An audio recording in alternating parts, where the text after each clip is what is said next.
Netcasts you love. From people you trust. This is Twit. Bandwidth for Ham Nation is provided by CacheFly at CacheFly.com. This episode of Ham Nation is brought to you by FreshBooks, the ridiculously easy-to-use cloud accounting software used by over 10 million people. Try it free for 30 days at freshbooks.com/hamnation. And by Icom. For more information, visit icomamerica.com/hamnation.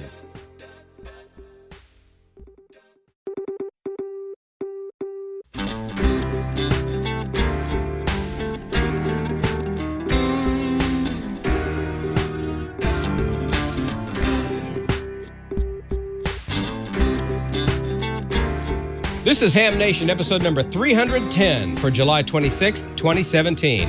Heathkit, K1T special event. Good evening, everybody, and welcome. You're tuned in to Ham Nation right here on the Twit Network, and it's going to be super tonight because we have lots of amateur radio history, and we have some current events, and all kinds of things. You also need to get your soldering iron out because we got things going over here in the pine board section. So all kinds of things tonight. I'm glad you're here. And for you watching, why, go check in the chat room.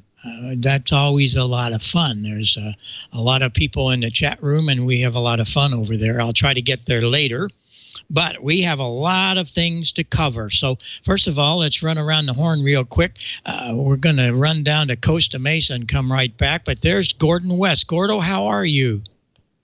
We're doing great. K2BSA standby. Well, I'm really not working them, but they're on the air. Boy Scouts of America, Girl Scouts of America, National Scout Jamboree until this Friday, and then starting tomorrow, Central States VHF Society for 4 days in Albuquerque, New Mexico. Support the Parity Act, Senate 1534. Write your congressmen and senators for Parity Act. And Gordo's got band charts. Write us on your club letterhead as an instructor, and we'll get you all the details. Bob, back to you.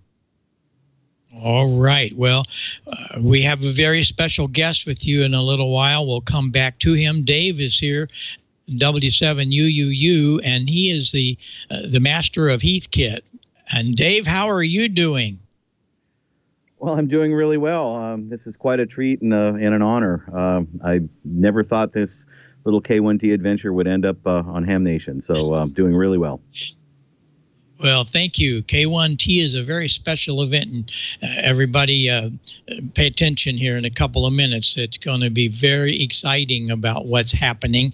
And Don, speaking of excitement, you had some good times this weekend. We don't want to talk about the airplane ride, but how are you doing? You back home?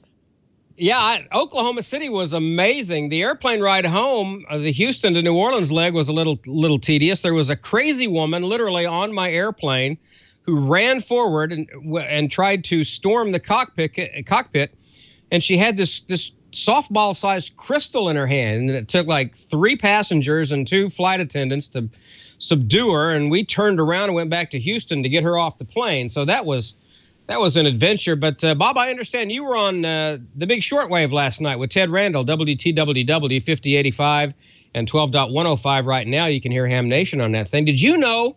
I didn't know this. I bought an Android tablet at the Oklahoma City Ham Fest, which we'll talk about a little bit later on.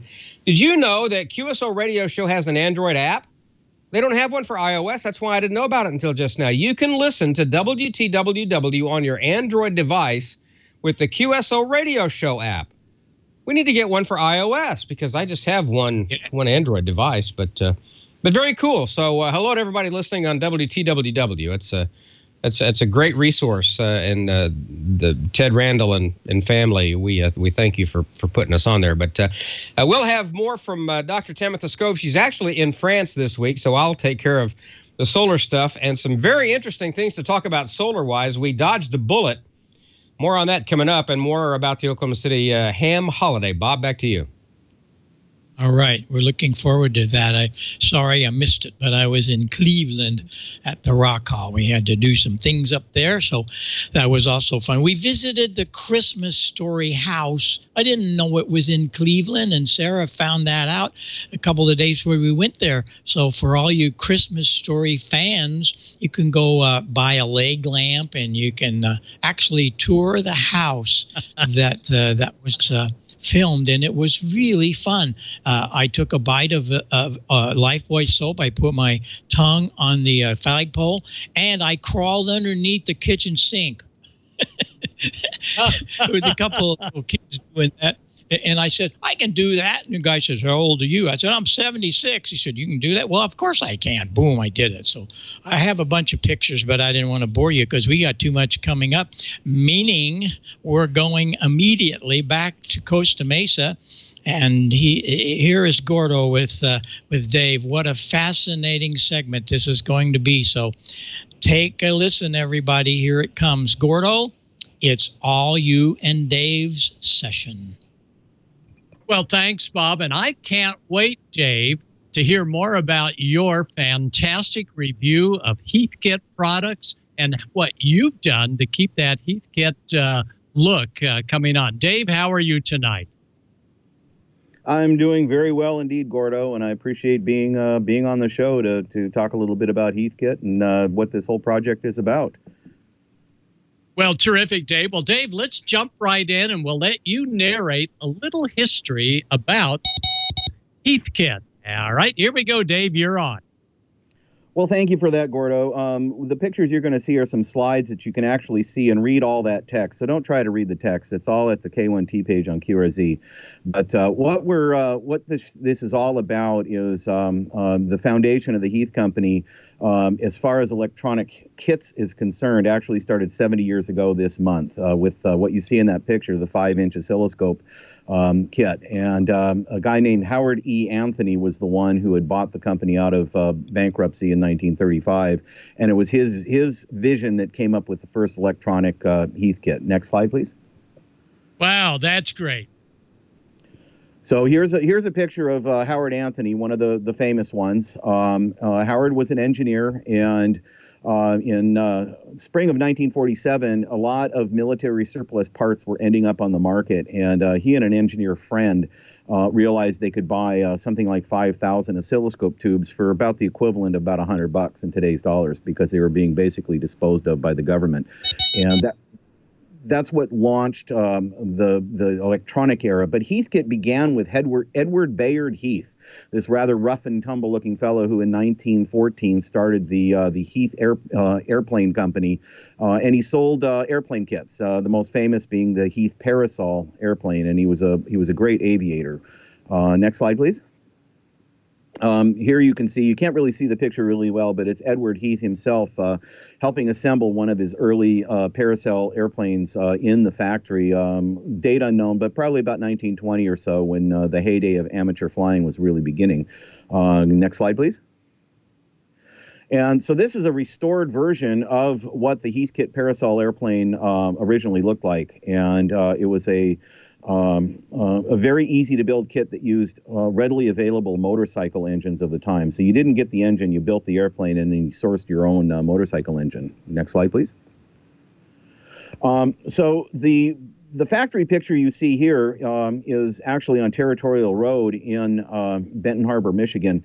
But this is where the Heath Parasol factory actually began. And tragically, Edward Heath died in February of 1931 during a test flight of one of his airplanes. And by 1935, the company had gone fully bankrupt, and it was purchased by a very young man named Howard E. Anthony. Howard was the guy that really brought us Heathkit as we know it. So last March, we discovered that his grave was never really recorded properly. So I went back to Benton Harbor, actually to Riverside Cemetery in Dowagiac, Michigan. And I had a granite plaque engraved to affix to his gravestone there in Dowagiac. And in this picture, you can see the two gentlemen. I'm the guy in the two-tone coat, and the guy next to me, that's Jonathan Anthony, the only surviving member of the Anthony family. who has the name. And next to him is Mark Thomas, his distant cousin. So they were very honored to be there for this event. So it all culminates in what you see here. This is me sitting in my shack with my my Heil Pro 7 headset connected to Heathkits to honor this event. So if you go to the K1T page on QRZ.com, you'll see the operating schedule for the event and when I'm going to be on, CW, sideband, etc. So I try to keep that dynamically updated. So that's pretty much a rundown of the event itself. Next slide, please. That is terrific, Dave. Now, Dave, how about telling us what you've done, not only for the event, but to keep the Heathkit look going? So Brian will bring up the next series of shots, and we'll take a look at all you have done. And we don't recommend flying a Heathkit airplane just yet. But wow, what a setup. What have we got here, Dave? Well, this is the current operating position. This is where I'm sitting right now, and this picture was taken recently, so it's very, very current. Everything you see that's Heathkit branded in this picture is restored and operational, and I've got pictures that we'll very briefly run through that kind of show that process. But generally to the left is the Heathkit SB401 301 combination you see right there, and the keying device is below it. That's my CW position. The center position we'll talk about as a separate slide. That's an Icom IC7300 in an SB300 SB303 box, just because it just didn't seem right. And those two monitors, that's actually my primary computer monitors in the shack, but they have wallpaper that looks very Heathkit-esque when they're not displaying web pages. So that's the main central place where I'm operating. And there's a close-up of the IC7300 transceiver mounted in the SB303 case. And wow, it's great. Well, thank you, and special thanks to a local club member, Rich Patrick, KR7W, who did the woodworking for me on that. It's actually extremely robust, and the transceiver's not actually permanently mounted. It just sits in there.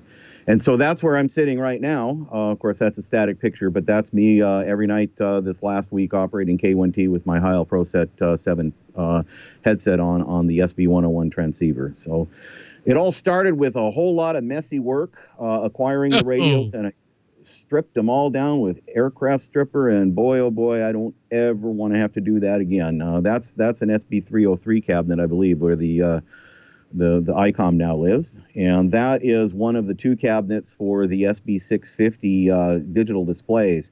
Boy, I'll tell you what, that stuff is nasty stuff to work with, that aircraft paint stripper, but it does a good job for taking things all the way down to bare metal. So there I am with my chemical-resistant vest and protective eye covering and chemical gloves, because that stuff will burn the hair off you if it even touches. It's nasty stuff. Ultimately, all getting zinc chromate paint applied to them, and multiple coats of paint, all to an original Heathkit SB green color. So all restored to normal Heathkit colors. It was a very major painting job about a year ago this month. I was doing all that in the garage.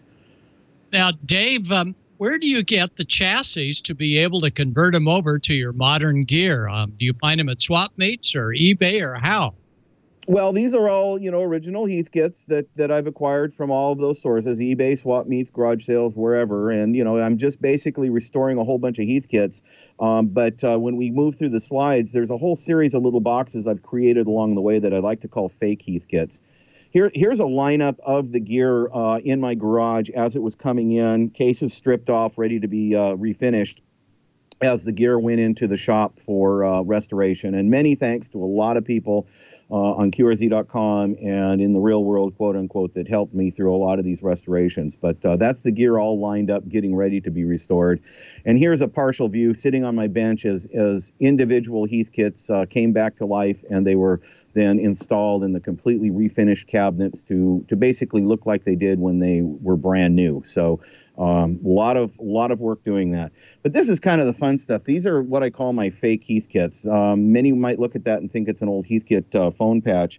But in reality, I use the old Heathkit phone patches to build things I need. So this is a device. It's a fake Heathkit, I call it, called an HA4. It's a 4-channel amplifier for running with my little QRP rigs, the Hot Water 7, 8, and 9 Heathkit rigs, just to get speaker level audio and what amounts to a VU meter. So I create all that artwork in Microsoft Publisher, and even work on the rear panels. I like to make them look really good front and back. So that's just the rear panel showing the multiple inputs to the HA4 quote-unquote fake Heathkit box, but designed to match the look and feel. And this is a necessary device, just a simple speaker selector to allow me to select any one of the receivers to go into this SB600 speaker. And of course, it does have load balancing in there so that I'm not wiping out the output tubes of the receivers that are not selected. So I do try to think through that. I actually think Jim N2EY was the guy who said, you better put a load resistor in there or you're going to smoke some very expensive output tubes on unloaded radios. This is another extremely important device to the K1T project. This is the fake Heathkit keying selector. Again, something Heathkit could have made but never did. So I just made it look like a Heathkit, where it allows any one of my keying devices to key any one of my radios. So 6 keys in, out to six keying devices out to 6 transmitter devices. So any key can key any transmitter. And again, it's just simple wiring. It's just simple, carefully laid out, but just nicely done in my opinion. But just wiring to just make inputs go to outputs. And then, of course, handling the load resistance of the speaker loads. So that's the insides of those two boxes, the speaker selector and the keying selector. This one turned out to be exceptionally important. The top box contains a rheostat to vary voltage, and the bottom box is an old relabeled, repainted old Radio Shack power supply. And again, I just redid the artwork. The top box came off the free table at my radio club. And it's driving about 16 of the little 50 millimeter muffin fans. And so every one of the radios in the Heathkit lineup has at least 2 of the muffin fans to suck the heat out. Otherwise, because of the density of the radio pack, I would have radios failing. And the next slide. And Dave, where do you get all of the great artwork to be able to put into what we see here? I mean, it looks absolutely perfectly finished. Well, thank you very much for that. I take a lot of pride in that, actually. And when we get to the end of these fake Heathkits, I want to hold one up on the camera and show you one that was the very first one that I ever did. The artwork is done with Microsoft Publisher software, and if anyone wants to email me with tips on how to do that, I'd be happy to reply to that. There's a look of the fan controller unit with its power supply and a couple of the muffin fans just on a sample case to show how I use. There's little pins on the fans that lock them into the holes without damaging it. But this is one of the most fun projects that I did. This is the Heathkit Heil interface. All right. And what this allows me to do, this is, again, it's another repurposed old Heathkit HD 15 phone patch, but it allows me to take my ProSet 7 and connect it to the SB300. So there's the front panel of it. The VU meter is actually just being driven by a little amplifier, and I've got a calibration knob on it so that I can set it so that 0 VU equals S9 on the SB101 transceiver. And then it's just got PTT inputs for the Heil FS3 and HS3 foot switch and hand switch for operating the headset.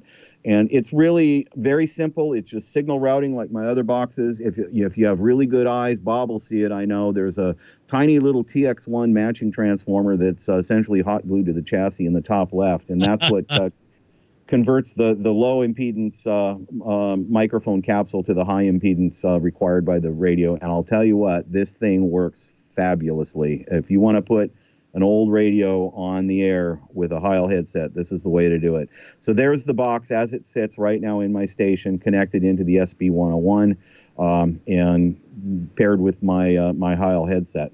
And after this one, if we can go to live camera, I've got one other fake Heathkit I want to show you here. So I'm just going to pick it up. And this is the first one I ever did. I'll try to juggle this and keep the microphone from making too much noise. But this was the very first one, and it's a little hard to see in this light, but it's I call it the fake Heathkit HC 10 station console, and it was designed to be a matching station console for the Heathkit Hot Water 16 transceiver, and it's a very practical device. It's got an Autec audio filter inside of it for audio selectivity, a little digital clock for UTC time, and then on the speaker bezel is from an old SB610, and the whole thing was designed and worked exceptionally well with my Heathkit HW16 transceiver to work and confirm all 50 states plus 50 DX. So this was also run as an April Fool's joke as an unbuilt Heathkit prototype a couple of years ago on QRZ. So if you do a little searching there, it was kind of a fun project. Presenting that, but I like to create these boxes to help facilitate things that Heathkit probably didn't see profit margin in, but it's kind of my way, just my little way of, in a way, honoring Heathkit to say, you know what, I know you guys could have thought of this, you would have thought of this, you just didn't think of it. And, so I get some criticism for making Heathkit labels for them, but it really is a way of honoring Heathkit. I never claim that they're Heathkits. They're fake Heathkits, and I tell everybody they're fake Heathkits, but it kind of honors the company that, they could have come up with this if they thought about it. Wow, that is terrific, Dave. Now, Dave, can you tell us quickly about your K1T special event station, and how much longer will you be on the air with your cast? Great question. I appreciate that, Gordo. So K1T began on July 23rd, which was actually the 63rd anniversary of the death of Howard Anthony. He also died in a plane crash, very tragically, on July 23rd, 1954. And so I chose that day as the start day to honor him, and the event honors the 70th anniversary of the first electronic Heathkit. So that was July of 1947, and I'm running at the full length of time allowed for a special event station, which is 15 days, 14 technically. So it'll run until 23:59 on August 5th. Of course, that's in UTC. And I'm running sidebound on the even hours UTC and CW on the odd hours UTC. Watch DX Summit .fi for spots. That's where I do my spotting. I try to keep the QRZ page for K1T updated with a dynamic update on the schedule section because I do work, so my operating time hinges around my work schedule. But I'm on every day. I'll be on heavily this weekend. We still all have a week and a half left to work K1T. There's a great QSL card that will be available for an SASE, and also a certificate that if you email for it, you can either get a printed copy for a small donation, or I'll just email it to you for free in PDF and you can print it yourself. Wow, that is terrific. Well, thanks to Ann, N7 Alpha November, your better half that did such a great job on lighting and audio and so on. That's Dave W7UUU and K1T on the air special event. Dave, any last words before we swing back to Bob, who maybe has a comment? Dave? No problem at all. I think that covers everything, and I appreciate how well structured the show has been. You guys did a great job and good production from Brian, and I'm honored to be on the show. This is one of those really cool things that only come along once in a while. Thank you very much. Well, thanks so much, Dave. And if you'll stick around, because we're going to bring you back up, because we know the chat room is probably going to have plenty of questions all about your role in keeping the name Heathkit out front. All right, Bob, wow, what a great guest, huh, Bob? Absolutely fabulous. Thank you, Dave. And Dave, we should mention that on Sundays, you get in at 2 o'clock Central on 14292 and work the Heathkit Vintage Net. I get in there quite often, right after the Vintage Sideband Net at 1 o'clock. So want to work a lot of Heathkits and hear some great rigs. There you are. Do you get on that Heathkit Net at all, Dave? I have, and I plan to get on this Sunday on 14292 for the. I think it comes on right after the Swan Vintage Net. So yes, I will try my best to be on this Sunday. Yeah, that'd be great. Okay, well, maybe I'll catch up with you there. Well, we're looking forward to you having a successful K1T. What a cool deal. So thanks a lot for doing all this and being on with us. And I'm glad we could work this out. And I figured that eventually we'd catch it when you could get a couple of minutes out. So get back on the air and work all those wonderful special event stations. That's just great. That's great. Well, I think we better go find out where Don is, because I think he was roaming around somewhere after his plane escapade. Are you okay mentally? Are you okay? Oh, you mean in general or after the plane ride? After after that crazy lady was on that plane. Yeah, it was a little harrowing, but other people had it well under control, and so I didn't feel the need to go up and try to assist. Although I thought about it, and then I thought, well, I'm just going to be in the way because it's well under control. So I set my butt in the seat. But it was interesting to say the least. But anyway, I want to talk about one of our sponsors here on Ham Nation. And thank you, Dave. The Heathkit stuff is just absolutely fabulous. I mean, you do some amazing work. Just if you ever decided to maybe get into business and start selling those things, I guarantee you'd be successful, and you would need an accountant. You'd need an accountant to keep track of all your income. And that's where FreshBooks comes in. FreshBooks, an all-new version of their cloud accounting software. It'll make running your business easy, fast, and secure. FreshBooks has a dashboard. It gives you quick access to your spending, outstanding balances, total profit reports like sales tax summary and profit and loss. And new time tracking features make it easy to bill for time by client and by specific projects. All you got to do is press play to track your time to the minute. And when it comes time to create an invoice, you know what you did and when you did it and how much to charge for it. Send professional-looking invoices online and get paid an average of 11 days faster. And with FreshBooks payments, your customer can pay straight from their invoice. See what invoices have been sent, viewed, and paid, as well as outstanding invoice totals. Let me repeat that. See what invoices have been sent, viewed, and paid. So no excuse for your client or your customer saying, well, I never got that. Well, I'm looking online. It says you saw that 3 days ago at 7:02 a.m. on a Thursday. Just, that kind of information is handy to have. You can also brand and set recurring invoices, set automatic payment reminders, or set automatic late fees too. Stay connected to your clients. Keep tabs on your business no matter where you are with the FreshBook app. Take it with you. Snap a photo of your receipt or connect your bank account, credit card to automatically import expenses on a daily basis. FreshBooks also integrates with some of the apps you already use. And some you'll be glad you found, like Stripe, Shopify, Gusto, Acuity Scheduling, and more. And FreshBooks adds new features and new improvements to their platform on a weekly basis. You can now create and send estimates to your clients from the FreshBooks iOS app. Send invoices to multiple people in an organization by adding them as secondary contacts.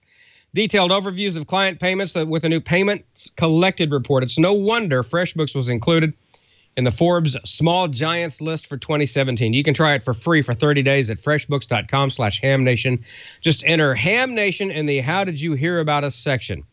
Freshbooks.com/hamnation. Thank you, FreshBooks, for being a part of what we do here on Ham Nation. From Heathkit to Pine Board. This is kind of a cool show tonight, Bob. I'm pumped. Well, it's all about kits, right? Oh boy. Yeah, exactly. Well, I'm telling you, it's just incredible. Here, I'll play you something. This was this morning. I worked Richard, my mentor that got me started in this a couple of years ago. Here we were on 75 this morning. Here he is with one of the Pine Board transmitters. Back to Bob, and then he could send it on out, and we'll see who can copy who. I'm running about 5 watts. 5 watts for the 6AG7 transmitter. K9EID, how copy, Bob? W0BVT. Wow. 200 miles away. And wow. The transmitter that he was using was this right here. Well, not this one, but exactly like it. So that's what you heard with the preamp and all of that. So we're just having way much fun in the mornings when we get on together and let's see. I think it starts the first week in September. I'll keep you posted on that. We have the peanut whistle net. And that's what really got me started on all this. It's really wonderful. All of us get on that net, and you can't run any more than about 10 or 15 watts. It's amazing. Well, check this out. Here are a bunch of things that come in from people, you people, that watch the show and build. This is from Virginia. And Virginia she wanted to go to her club meeting. She had finished the field strength meter. Then she did a beautiful job on the power supply. We'll come back to that. She said, boy, I wish I had time to make the preamp up, but I don't. And I would take it to my club. I said, don't worry about it. I sent her my preamp. So she went to her club meeting. And there's her setup that she did at her club meeting. And I'm sure they all enjoyed seeing and hearing about Virginia's project. So we're so proud of what Virginia's doing. And she's now working on the transmitter. So it won't be long. And she'll probably be joining us in the morning. But that's her power supply and then, of course, our preamp. Well, we get all these things. I just don't have enough time to go through them each day, but each show I'll try to get to a bunch of them here as we go through and in the future. But we're going to start off again with the transmitter, and what you're going to do is go to Hobby Lobby and buy their Pinewood stuff. It's just really cool. It's already finished. It's got a real nice edge on it. Now I took that and I put a little bit of pine, what do they call this? A pine wood something. It's a stain, and I stained it. Now, you'll notice those holes that I've punched with a punch, and what that is doing is I knew exactly where the parts were going, and you want to follow along with some of the things that we do about this guy. This is the layout of the parts, exactly the way they're going to lay on that board. So you can put your terminal strips and all that. So it's just easier to mount them if you have a little bit of some kind of awl or hey, you could do it with a nail and a hammer. But all of these great drawings are up on the website, and we'll talk about that. The first thing you have to do with all of this is you have to do something about the tube socket, because you cannot mount those tube sockets and then try to solder them underneath, because there is no underneath. So what you do is look at all the diagrams we have, and you'll want to wire them beforehand. Wire as much as you can. Here's one of them that Gene did. Gene's the guy that's doing all of these great drawings. Thank you so much, Gene. And you'll see he mounted it on a piece of board, and then he marked where the pins are, and that allows him to do all of the pieces and parts, and he's ready to go. Now you have to mount that on the pine board.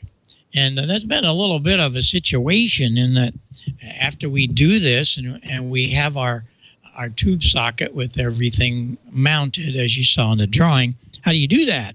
Well, you need a standoff, and we couldn't find standoffs until, and I'm sorry I didn't bring the email, but one of you, thank you very much, said, hey, why don't you go to a local hardware store and maybe they'll have a lot of this. Well, I do that. I do shop at a lot of the little hardware stores. We got one here in Pleasant Hope, believe it or not.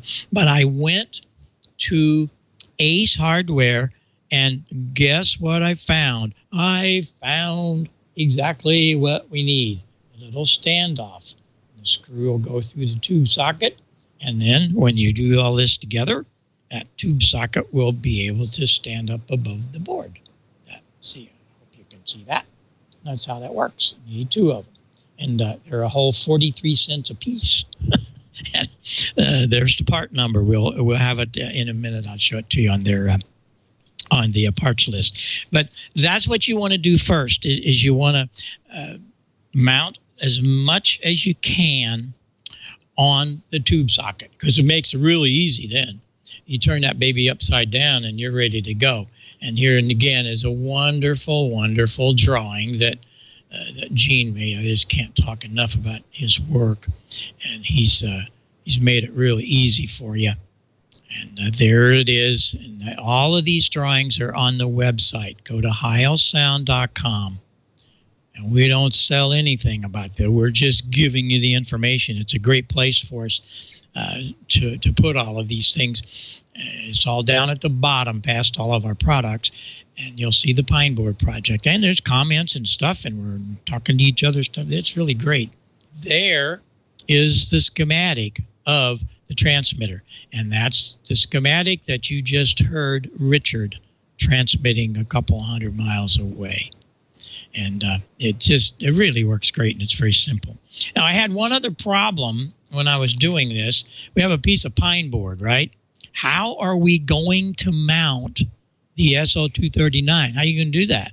Because you can't drill a hole in it. Well, you could, but it'd be kind of stupid. So I took something.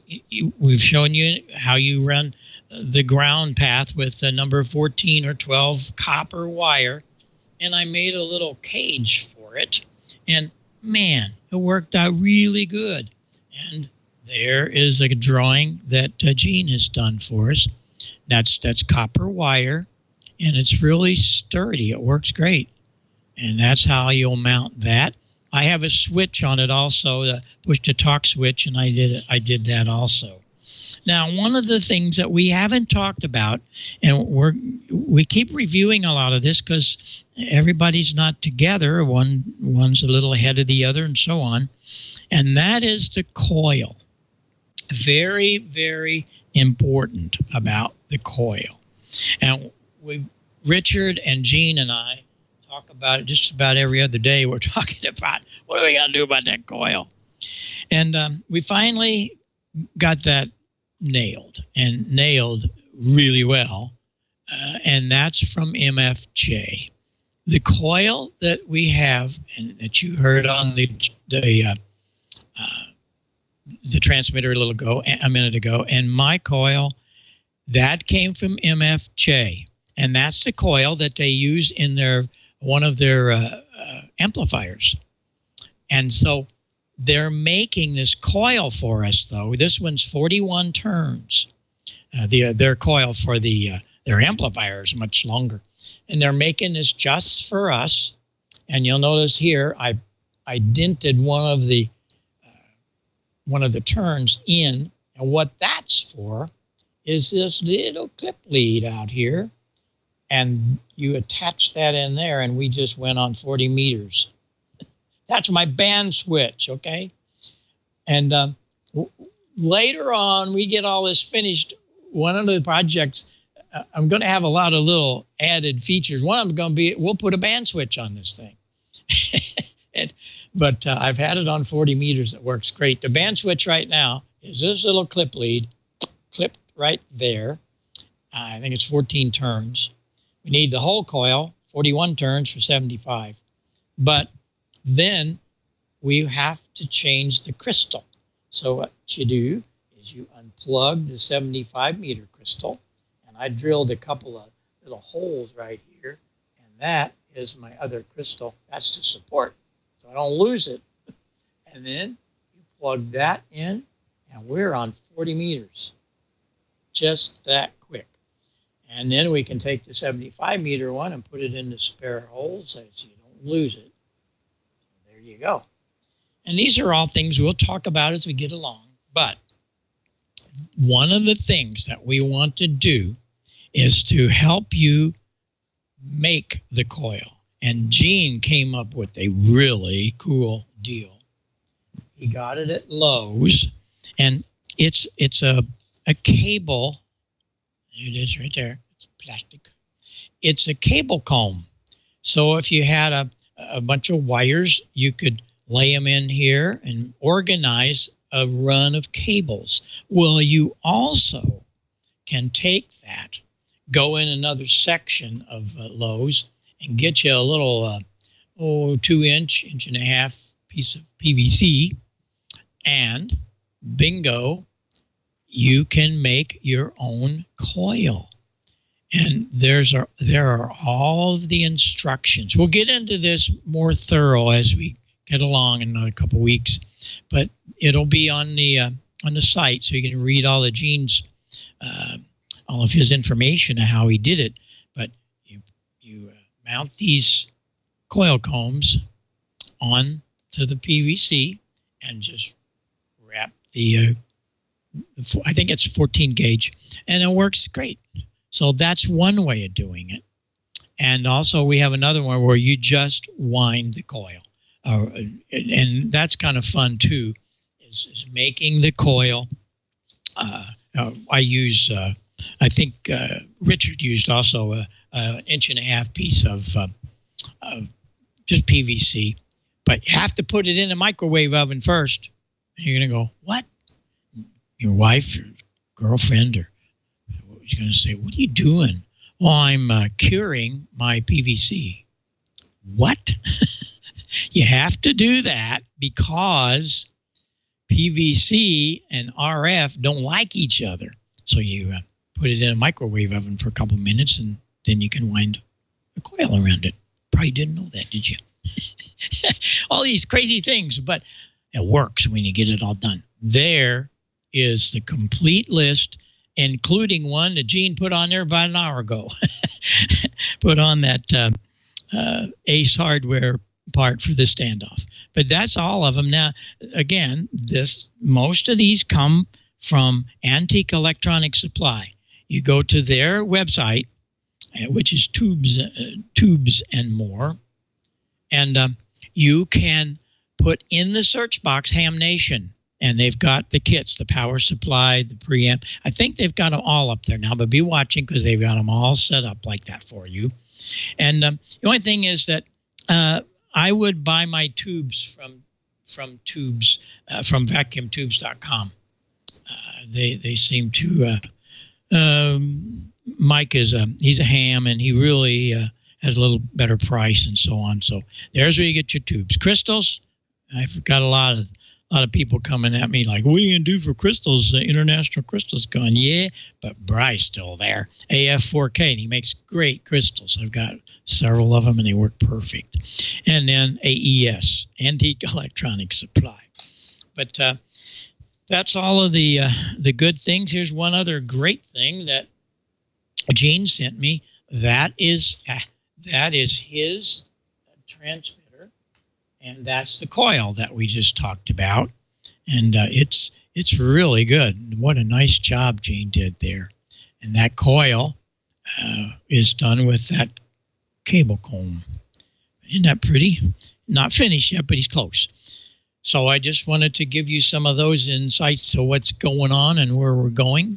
And again, you go back to heilsound.com and you'll be able to see all of these great drawings and comments from people, and it's really great. We're very excited about what's going on with all of this. So thanks to W0BVT, the guy you heard on the recording, for giving me the inspiration. And then, of course, what we do without all these drawings. Well, you know what we did, me and my funky pen on a whiteboard.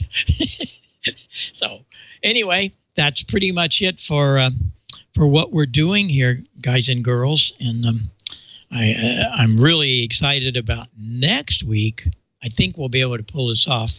George is going to do another one of his sessions. If you didn't see this, you go back to heilsound.com and check this out, where he explained how a vacuum tube worked. That was really good, George. And he's going to now tell us, how does this thing work? Like, what's going on here? Like a high-zine modulator? What's that? There's no modulation transformer. How's that work? George, you got it all ready to go, I bet you, huh? In your mind. I'm working on it, Bob. It occurred to me that I probably need to stop and explain what a pentode is and how that kind of differs from the triode we talked about earlier. So that's what we're going to talk about next week. And we're going to tear on into the transmitter as well, but I think we need to explain how that tube works first, so we've got a good idea which way we're headed. Yeah, there's a lot of different ways to do modulation, isn't it, Bob? Oh, absolutely. Absolutely. You don't need all those big modulation transformers for things like this. So we'll look forward to what you got going, and it'll take a couple of weeks. And you're back, everything good, and it's good to see you. It's good to see you too, Bob, and good to be back. I bought a few things. Well, I was in Houston last week visiting with my son and his family, and I've got grandson number 3 now. So that was a fun trip, go out there. And anytime I'm out there, I like to visit the electronic stores. I picked up a few what I thought were bargains.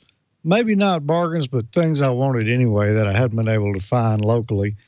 We'll talk about those in just a minute, but first let's get a message from Icom.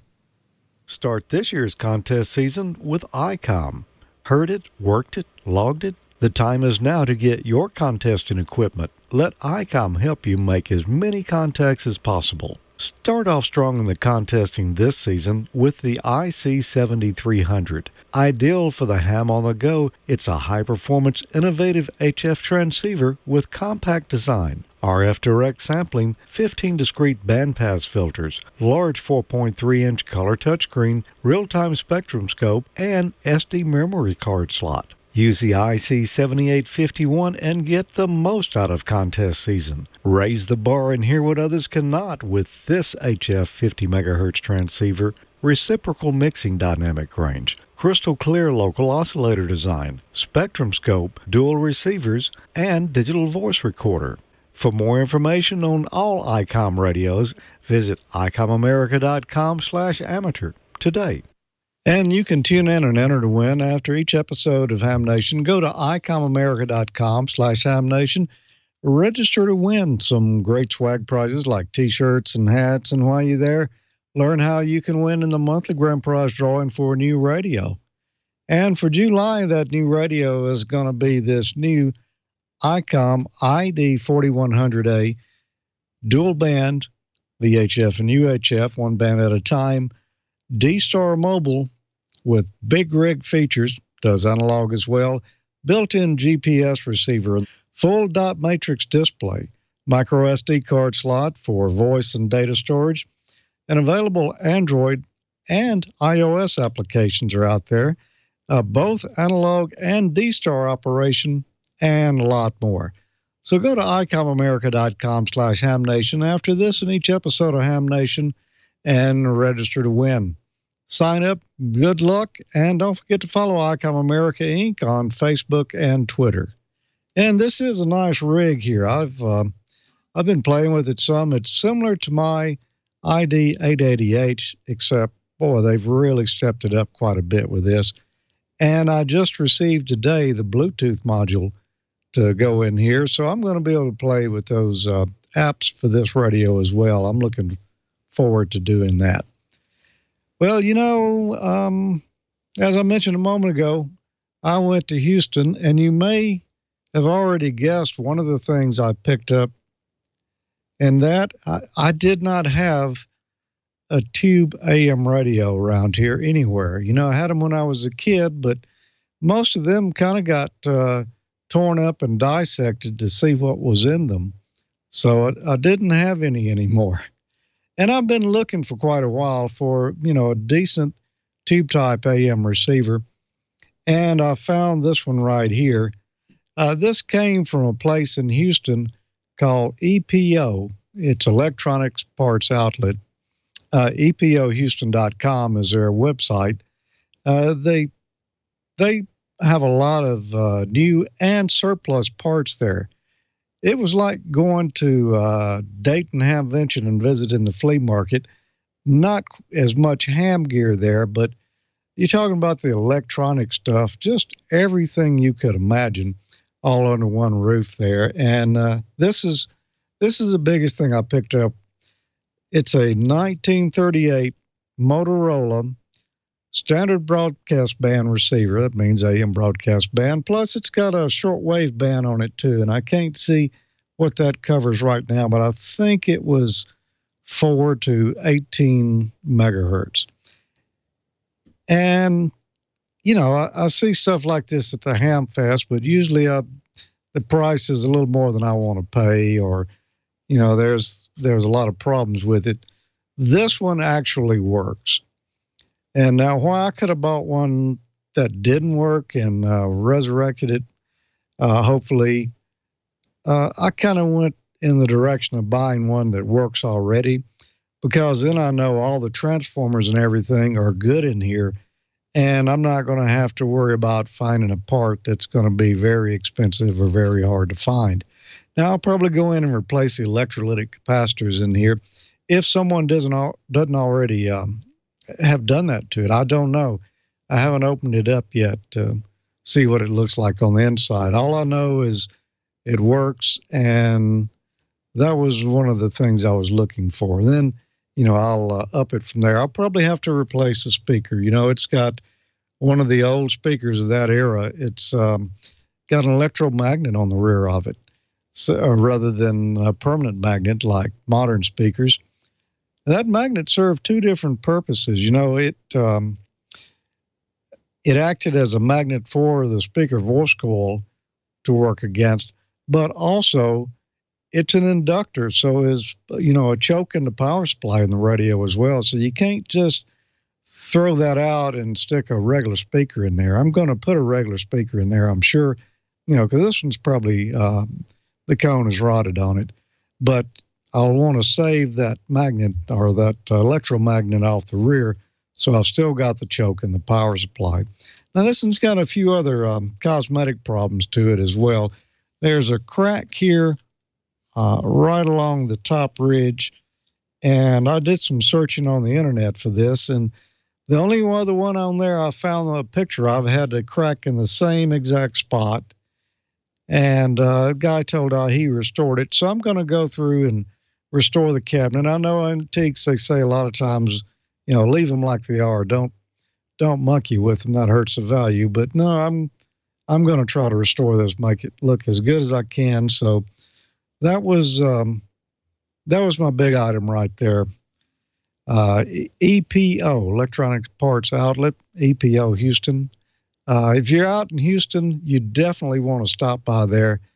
They must buy every electronic shop that goes out of business, because it was really well stocked. A couple other things I got while I was there, and you see these frequently at the Ham Fest, so this is nothing special here, but it's a Motorola communication speaker. I needed one more external speaker for one of the rigs in the mobile, and I saw this sitting there, a decent price on it, and I said, well, I'm going to pick it up. I had them check it, and it worked, so picked that up. Another thing that I got, and I actually bought two of these. How often do you find an old school VU meter anywhere for sale? I got two of them there. They say First Colony Bible Chapel. I guess they were in a church PA system, a real old one or something. Maybe, I have no idea, but they had a pair of them there, so I picked up both of them. It's a handy thing to have, a VU meter, if you like audio. Something else I picked up that, I've been looking for a while, and it's kind of hard to find. This is a strip board. It's kind of like perf board, except the individual holes on there are not individual solder pads.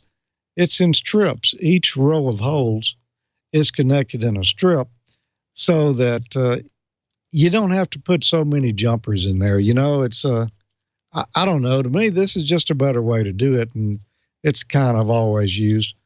I picked up 4 of these, $5 a piece. So I was mighty proud to find those. And, seemed like a very good price compared to what I'm seeing around. And one other thing I bought, this didn't come from EPO. This came from Micro Center, this was my first visit to a Micro Center. I've never been to one of those before. I did go by Fry's, of course, and picked up a few little items there, but this is a Raspberry Pi Zero W, which means it's had the Wi-Fi and Bluetooth modules added onto the board here. You remember the Raspberry Pi, the little small computer sells for $35. Well, this is a compact version of it, scaled down a little bit, but still it's got a lot of power in it, and it's got a USB port, and it's got the GPIO pins here, so you can do digital I/O with it, built-in Wi-Fi, HDMI port, all of that. $10, $10. I would have bought two, but the price went up to $15 a piece if you bought two. So I just bought the one for $10. Don't know what I'm going to do with it yet, but hey, if you're into that kind of thing, boy, this is really a value here. And it's, already got the Wi-Fi built into it too. So I'm looking forward to some project in the future. I don't know what it's going to be yet, but I'll be making something fun with that. And that's pretty much my shopping excursion to Houston and some of the electronics outlets out there. I got a lot more than this, but these were the items that I thought were probably the most interesting. I'll tell you what, why don't we give away something and why don't we make it one of Gordo's books? We like to give away Gordo stuff. Last week, no, it wasn't last week because I wasn't here. It was the week before. We looked at that MFJ 1026 noise counselor. You remember looking at that? If you didn't see that episode, you need to go back and watch it because that thing really solved a big problem that I had with a particular noise on 40 meters. It really worked. It actually surprised me how well it worked. But I asked the question, what is the secret sauce that makes that noise counselor work? And I got an answer from Brad Moran, KG70TQ. And he said, I believe phasing is the secret ingredient. And you're correct, Brad. That's exactly what makes it work, is phasing. There were controls in there. You have two antennas connected to the unit. You adjust the phase between them and then the gain to balance it out so that one is exactly the opposite of the other. And it cancels out the noise. Pretty amazing, but actually it was quite effective. So, Brad, you're going to get your choice of one of Gordo's books. It's either going to be the technician, the general class, the extra class, or I assume even the general radio operator's license manual if you're, already an extra and looking for the next stage. So thanks, Gordo, for giving us these books. You can find them at anybody that sells ham radio gear. They've got them, and they're the definitive guide for studying for your amateur exams. You can see this one's got pages flagged all through it here. And actually, on studying for your license, we're doing another Ham College this Friday night, 8 p.m. Central, 0100 UTC, at live.amateurlogic.tv. And we're in the general class pool now. So we're this will be our second episode covering that. Questions are getting a little harder than they were in the technician exam. And when we run across something we don't know the exact answer to, or we want a better explanation, right here, go to one of Gordo's books. Well, I've got another question for next week, and actually, we're going to pull this one out of Gordo's extra class manual. So it's going to be a little bit harder. And actually, when I saw it, I did not recognize this question when I took my extra exam. And then I remembered I didn't really study for my extra exam. I just kind of passed my general, and they said, do you want to take the extra? And I said, yeah, and I got lucky. Because if I had seen this question here, I probably would have missed it. And it is, which of these methods is commonly used to convert analog signals to digital signals? Is it sequential sampling, harmonic regeneration, level shifting, or phase reversal? Which of those methods is commonly used to convert analog signals into digital signals? If you think you know the answer to that, send it to me, hamnationcontest@gmail.com. And you might win one of these MFJ 113 giant 12 or 24 hour alarm clock. Big digital display on it. You can see it easily from across the room. Perfect clock for your ham shack. So hamnationcontest@gmail.com. Answer that question there, and you might be next week's winner. Well, now it is time to, well, as I usually say, find out what's going on in the wide, wide world of news. And who better to tell us that than Don Wilbanks?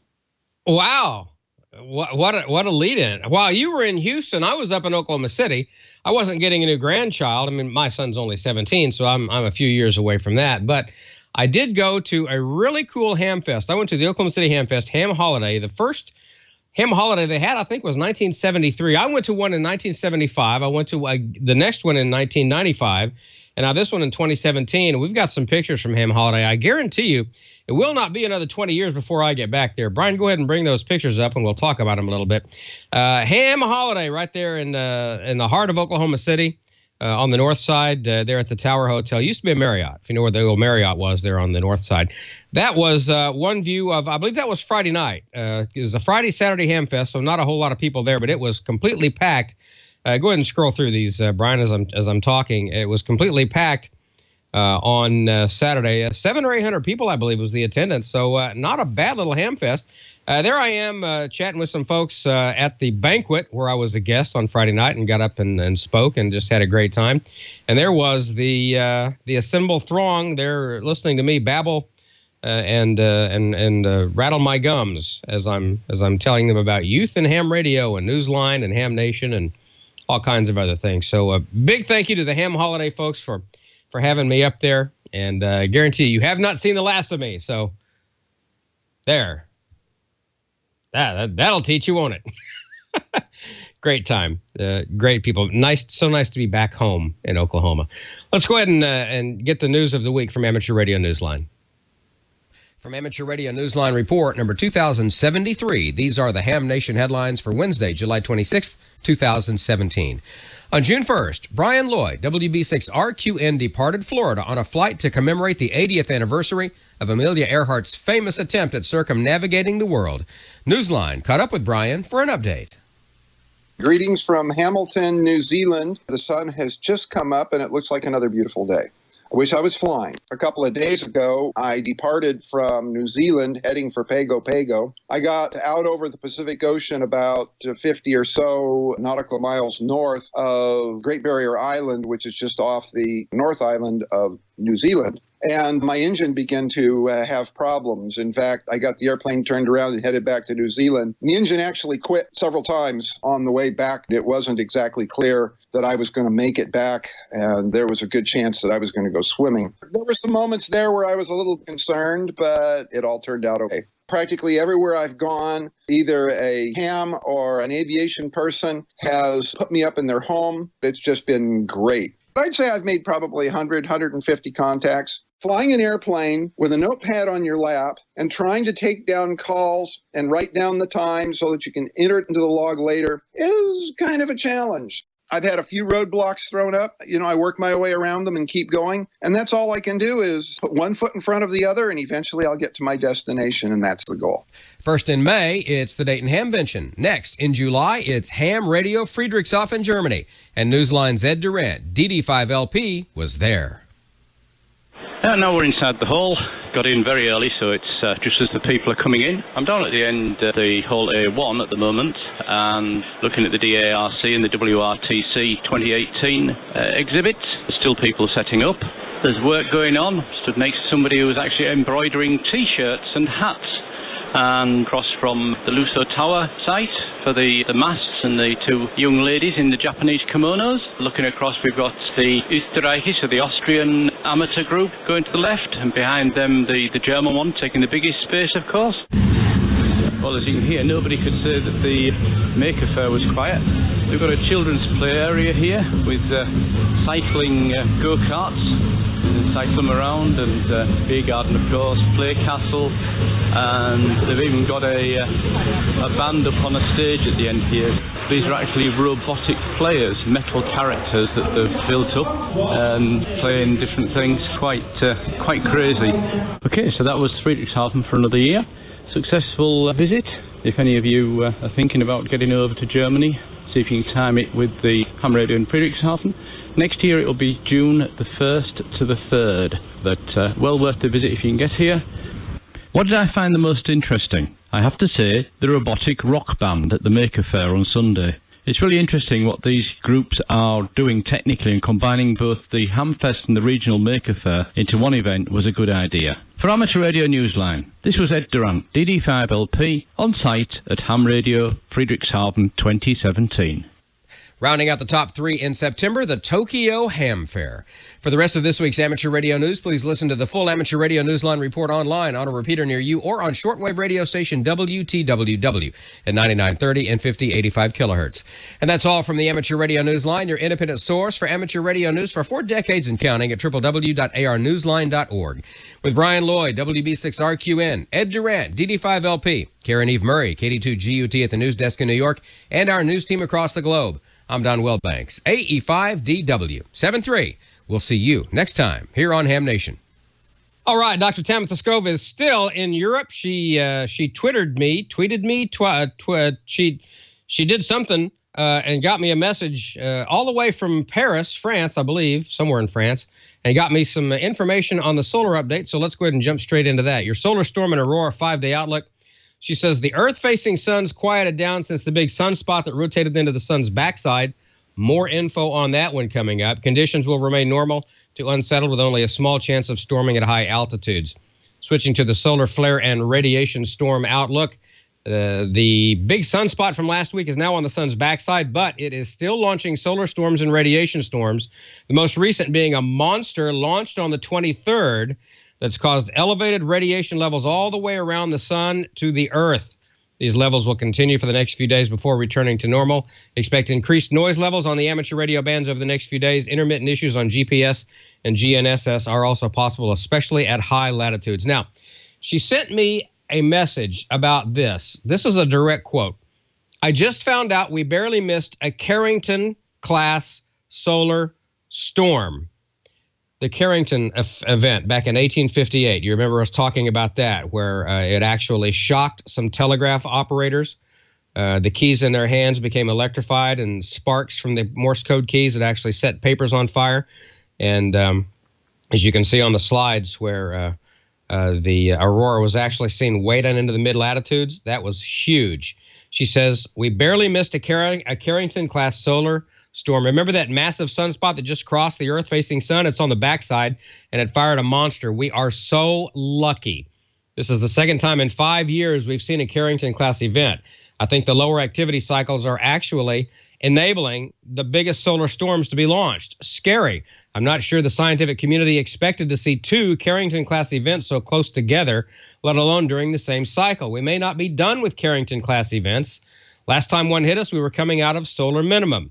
That time is coming up for us in about 3 years. I will be sure to do a video on them and the implications when I return. You ham radio ops are really on the forefront of the weather for the 21st century. I'm not saying that to be cute either. After this, it would not surprise me if we witnessed a Carrington event hit Earth in our lifetime. This is nothing to be taken lightly, people. Dodged a serious bullet. I suggest you follow Dr. Tamitha Skov on Twitter. It's at Tamitha Skov. She's also has a website, spaceweatherwoman.com, that is in the process of being relaunched. Definitely give her a follow on Twitter. She posts all the time, almost 24 hours a day. She's posting something about space weather, and we are so fortunate to have her on our team here, not just at Newsline and Ham Nation, but on the ham radio team, because she is studying for her license, and as soon as she finds time, she's gonna take that test and pass it, I am sure. Let's go ahead and see what's going on with Amanda. Amanda, how are you tonight, darling? I'm doing wonderful. Thank you for asking. I too had a wonderful weekend, not so adventurous of tackling women and airplanes and landing emergencies and all that stuff, but I did have fun at Raleigh, Colorado this weekend. So I can't wait until next week, you guys. I'm going to put some pictures together and talk about it. This is my first rally. I don't know if anyone's ever gone to them, but these are like with the Subaru WRXs and really souped up and stuff, taking out these dirt roads outside of a town, no cell phone service, no ham radio for miles. It was interesting to put communications on for that. So it was a fun time. About 25 of us hams went out there to support that. On Rangeley, Colorado, by the way. Never heard of it before I was asked to do it. 6 hours away from here. Again, a blast. All right, let's get to some questions. We got Dave in for AJK wants to know, where can I get the PL crystals for my HW 2036A, his 2-meter Heathkit? I think Bob dropped out. I don't think Bob is with us tonight. If you go on the HeilSound.com website and look up what he's got for the Pine Board project, he has all of those resources listed. Okay, this is a Heathkit. It's a question for Dave. Hi, Dave. I can take that one. Hi. Oh, okay, thank you. Well, so the Hot Water 2036A is a synthesized radio, so he must be talking, I'm not sure what he's talking about crystals for that. I actually have a Hot Water 2036A right here, and it is frequency synthesized. Of course, there's oscillator crystals in it, but they're not channel crystals. Okay, and he did mention get the PL crystals, and I might have left that part out, but I might have missed that part. Your best bet, Hot Water 2036s go really, really cheap at Hamfests. I bought this one that sits up here. I bought for, I think, $15 at a Hamfest, and it works absolutely perfectly. So finding a junker for $5 would not at all be out of the question versus buying new crystals, which would run you $25 a piece probably. Absolutely, not to mention the wait time. So let's see. This is an interesting question. When one of the fellows that we talked to on our local repeaters was talking about parasitic dipoles and adding on a 10-meter dipole to an already built 6-meter dipole and putting it on top of it. George, do you have any info about that? I'm not sure exactly what you mean there. If you're talking about adding other dipoles onto an existing one, yeah, you can do that.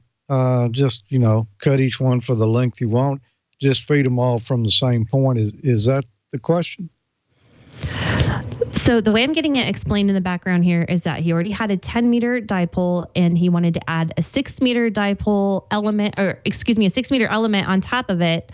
And he didn't know the distance to put those between the two of them. Parasitic.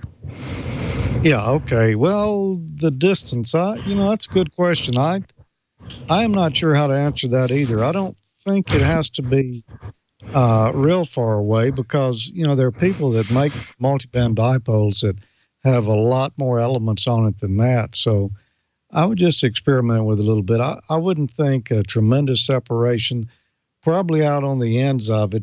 You'd want them to be, I'm saying probably 3 or 4 feet apart minimum. Okay. Well, in chat room, if you have any input, let us know. We'd love to hear it.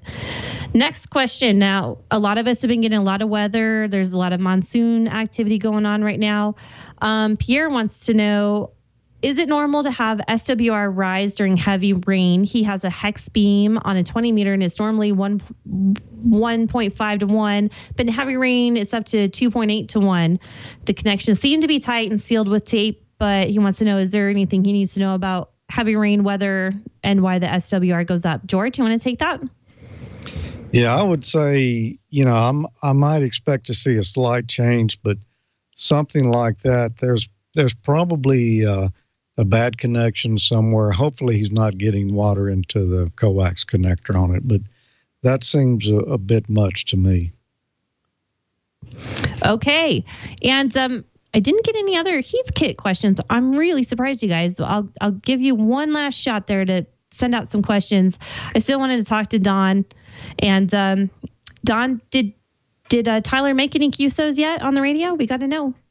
No, he hasn't. I heard crystals and I immediately thought of the Pine Board project. So I'm sorry for jumping in there. No, he hasn't. He's been busy trying to get his truck running. So he has not even touched a radio yet. But he does have his call sign. His call sign is KG5 UHI. But that will change because that call sign was granted on Monday. And on Monday, we also applied for his vanity. So his vanity is coming. So So there you go. I can't wait so to right find now, out. Right now, it's KG5UHI if and when he gets on the radio before he gets his vanity. Did he come up with some weird phonetics for that, UHI? A friend of mine did, actually.